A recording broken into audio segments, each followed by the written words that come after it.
why the people working for the federal government agencies in higher places are always defending the CCP instead of holding the CCP accountable? Well, it's a question you have to ask, but you got to go back to this fentanyl thing, and it's kind of ties into what you said with buying up the farmland basically to cause disruption and confusion. You know, why is the CCP behind dumping fentanyl in the United States? Just to basically weaken the nation, weaken the people, get them addicted, get them sick, get them dying, create chaos.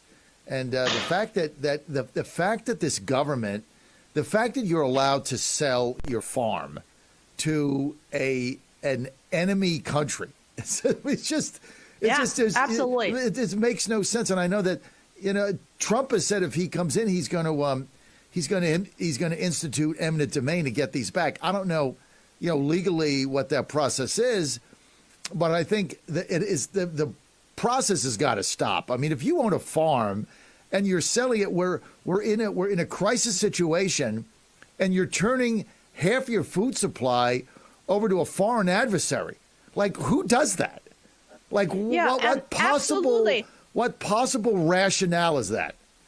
Right. Yeah, and John, you know what? Mr. Mouswell also, he dropped a bombshell last year. You know what? Who developed the recipe of fentanyl? It's an MIT professor in Boston using the taxpayers' dollars to develop a recipe for fentanyl. And this guy, his last name is CAO Cao. He wrote a report to the CCP's Ministry of Public Security and saying, you know what? Fentanyl is a great should be the part of the CCP's national strategy to take down America, because it's easy and cheap to produce and takes a tiny amount to kill a lot of American people. So this is part of the CCP's 3F strategy.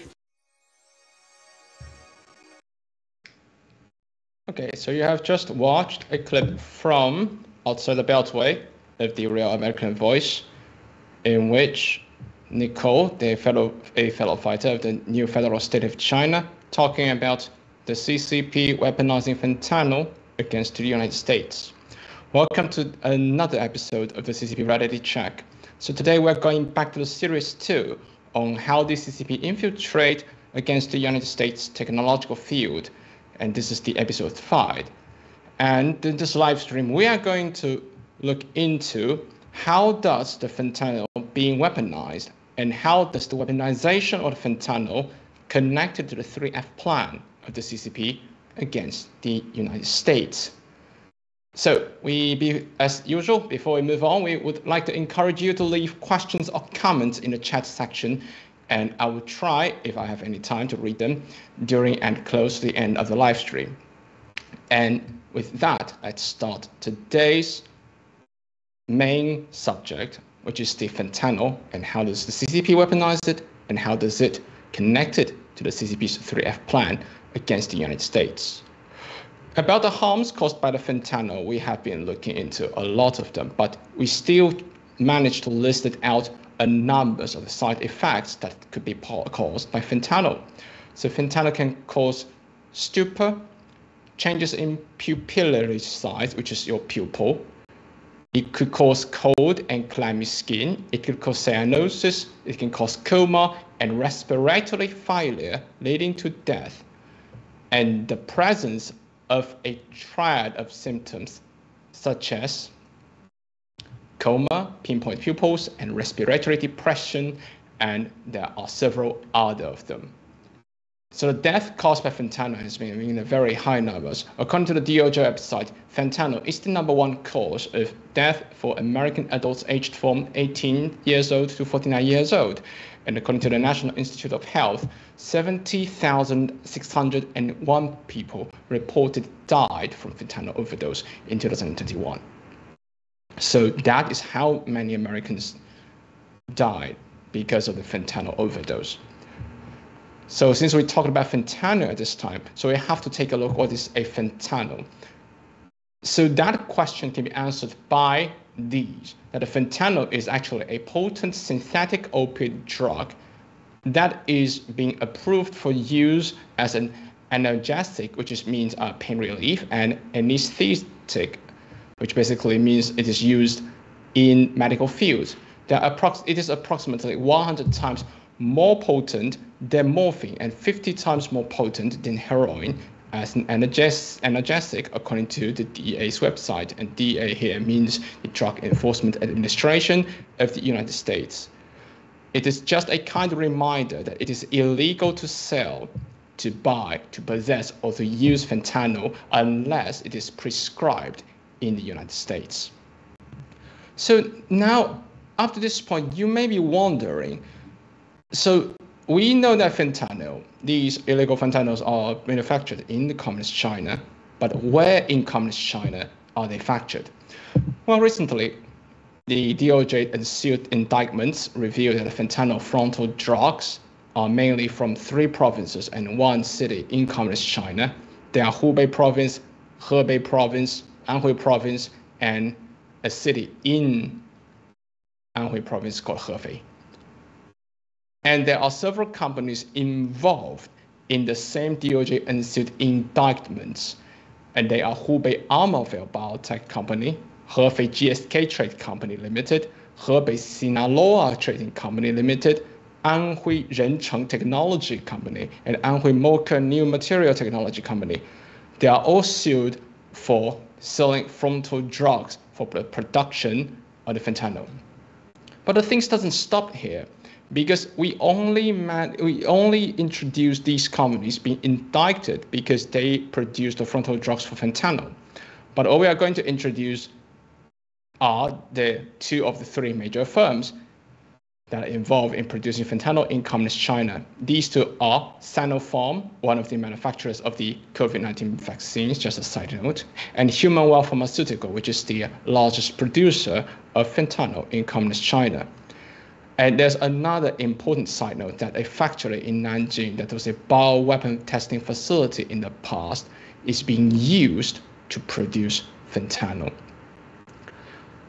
So since we already introduced, there's a lot of these facilities or companies that are being involved in the production of fentanyl.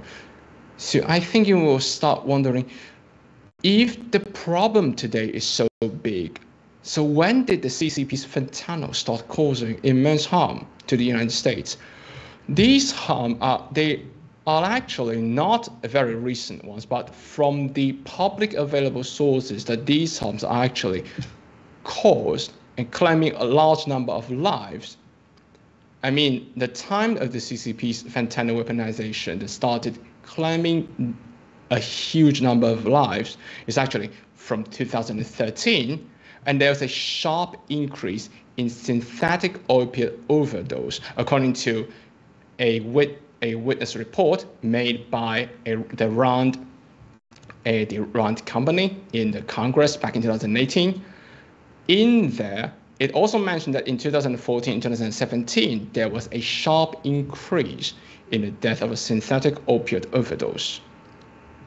In addition, there's more to that 1 year before 2013, we're just trying to remind everyone, there's a huge event happened in the CCP's establishment itself. So that is in 2012, she came to power. And then now let's take a look closely to the graph we show here. So the graph here shows that start from 2013 to 2016, the percentage of the synthetic opioid, which the source of the graph used the synthetic opioid for referring to fentanyl, is gradually increased. As you'll see, as the time, the graph here shows, as the time increases, the later the years, the more the proportion of the synthetic opioid is present in the death caused by these fatal drug overdoses. And the right down corner, the one that is in the lower half, in the rightmost corner of this graph, shows that in 2016, the synthetic opiate present, which means the fentanyl here, hits its highest, and it starts from 2013 and then it reaches peak in 2016 in this graph alone. Can these be connected? It could be, but we have to concentrate on how much fentanyl enters the United States. I mean, this is more pressing. According to DEA figure, in 2022, the DEA seized 50.6 million fentanyl pills, 10,500 pounds of fentanyl powder, 379 million lethal doses. I mean, that means that all these amounts to 379 million lethal doses of fentanyl entered the United States. And according to a Senate report, we managed to find out that in 2022, the fentanyl entered the US amounts to $800 million in value.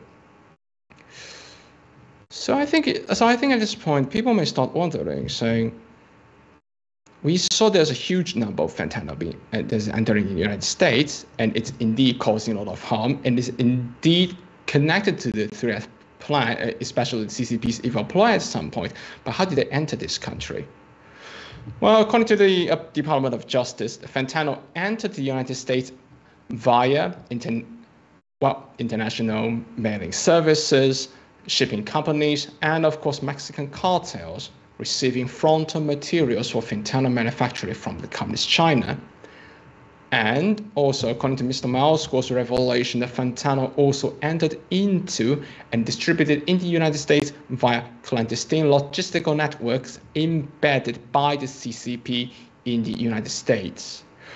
And it is very sad, it is a very, very important note that the CCP coerced Chinese Uber drivers and some other Chinese people in the United States. The CCP coerced them to deliver the fentanyl. We have to stress that the CCP does not equal to Chinese people. So that is why we are saying that these Chinese people in the United States are being coerced by the CCP into deliver the fentanyl. So we have to say the CCP is the root cause of this entire issue. So now at this point, you may be thinking, we all now know that the fentanyl is very, very much a weapon that is used by the CCP to go against the United States. And we already see it causes a lot of havoc. But how does it connect it to the weaponization of these fentanyl drugs by the CCP? Well, to answer that particular question, we have to look into a particular plan, which we already mentioned before. It's called the 3F plan of the CCP. Let's take a very, very quick review about what a 3F plan is. A 3F plan is the CCP's agenda, or basically a plan, an outline to try to foment chaos, therefore foment weakness, and then foment death in the United States. And just a kind of reminder, again, it is Mr. Malscore who warned the world about the CCP's 3F plan. So now we already have a huge framework of what the 3F plan is and what the CCP is trying to do to the United States with the 3F plan. We are going to look into how is fentanyl weaponized. Okay, so the first part is its technical origin. So according to Mr. Malscore, the weaponization of the fentanyl by the CCP stems from a faculty in the Massachusetts Institute of Technology. And that faculty, he himself actually produced and purified fentanyl nearly to 100% in yield, which is an extremely high yield. And that faculty produced and purified fentanyl in the laboratory in the MIT. In the clip we've just shown you, we have just shown you at the start of this live stream, you already saw that the American taxpayers' money are being, for some reason, being used to produce this fentanyl that is later being weaponized by the CCP against the United States. And then this faculty of the MIT, he returned to the communist China, and then he wrote a report to the CCP In the report, he advised the CCP's Ministry of State Security to weaponize this high-yield fentanyl against Americans to cause death while bringing in massive wealth to the CCP Kleptocrats. So up to this point, you may be thinking, well, so are there any other person? In order to have the fentanyl being weaponized, there might be more agents involved.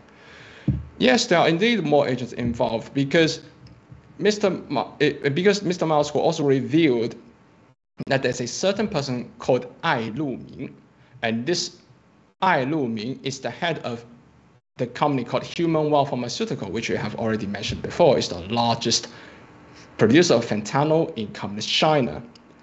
But it is not that simple because this Luming is the card-carrying CCP member and has close ties to the CCP Kleptocrats.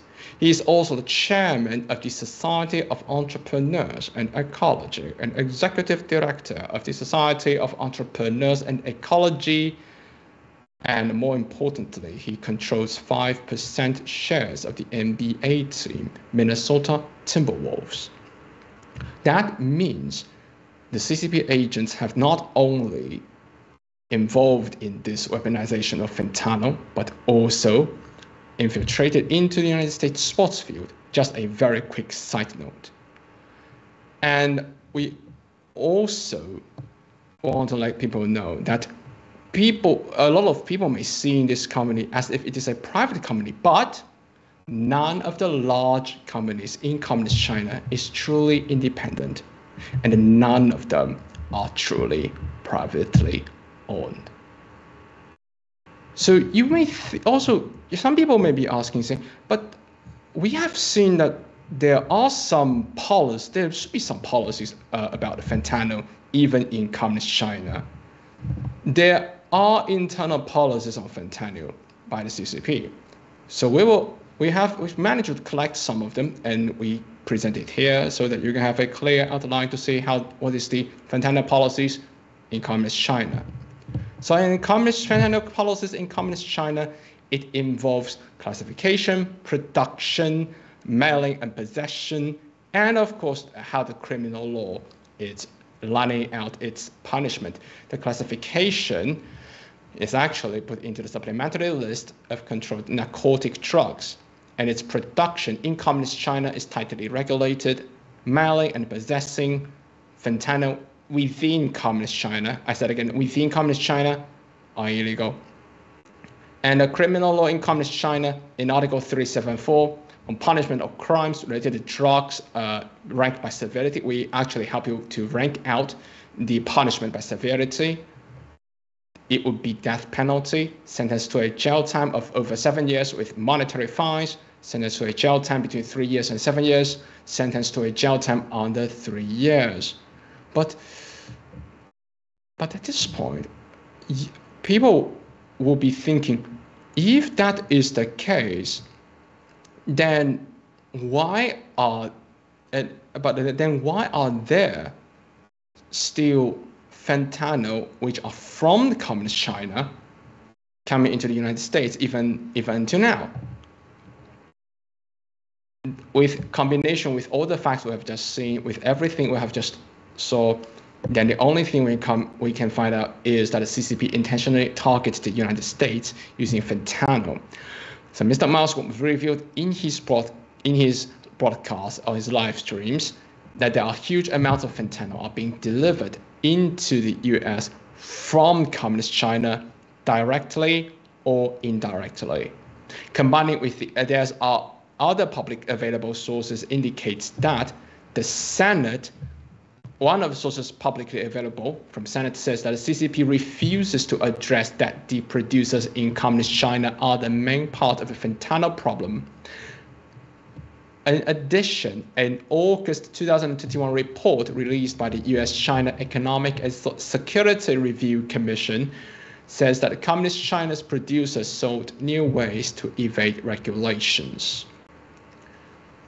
So we now know that communist China's producers, or which we all know that at this time they are not independent, they are acting under the CCP's order, they sought new ways to evade regulation. But how do they evade the US regulations, you may be asking?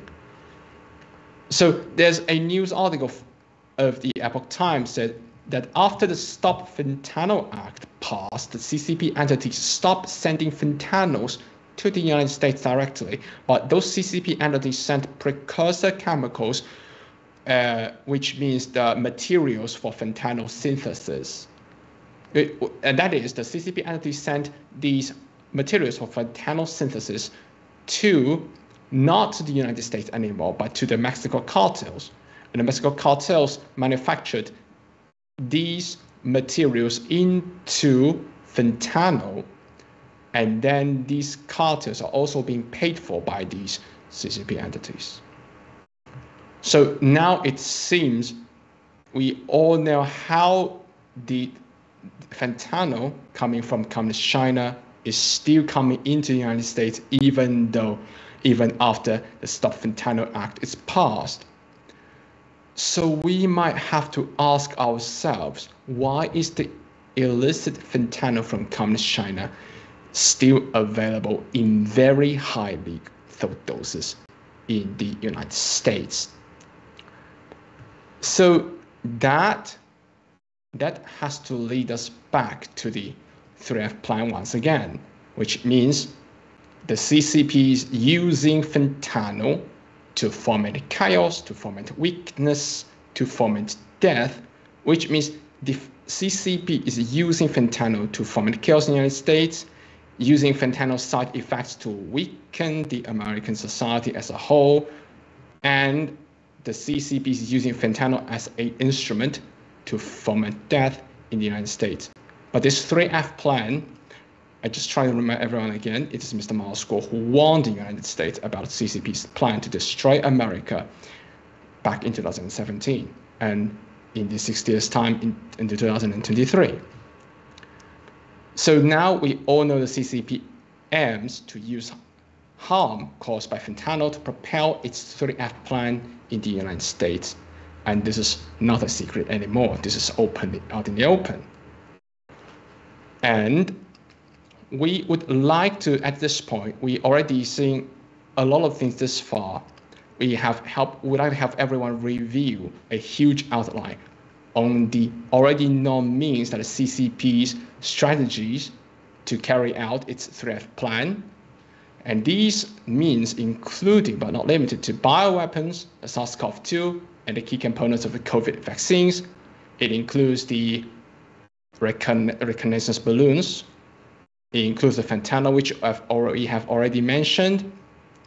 We also mentioned about the infiltration into the US government and justice system.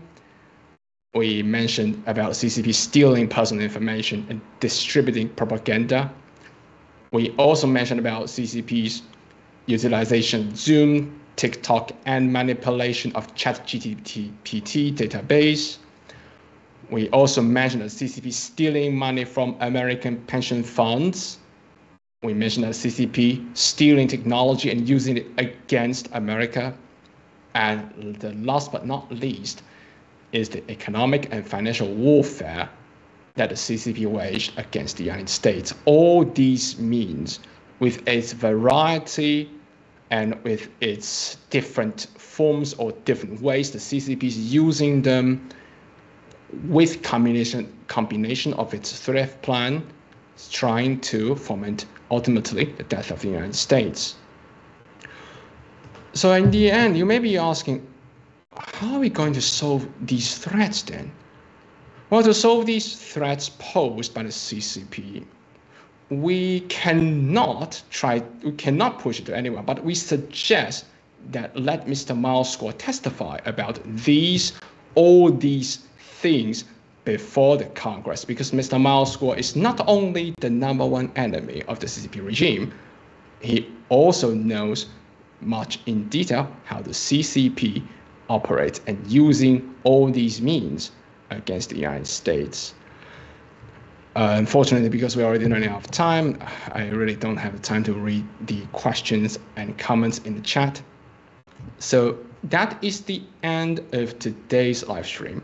We thank you very much, and for next time, we will be continuing bringing you about and to help you, we will be helping you to review, to take a look on how the CCP is infiltrating and trying to do harm to the United States and the entire free world. I am David Starwatcher, your host of the CCP Reality Check Special Series, Series 2, and this is the end of the live stream, and I'll see you next time. Good night.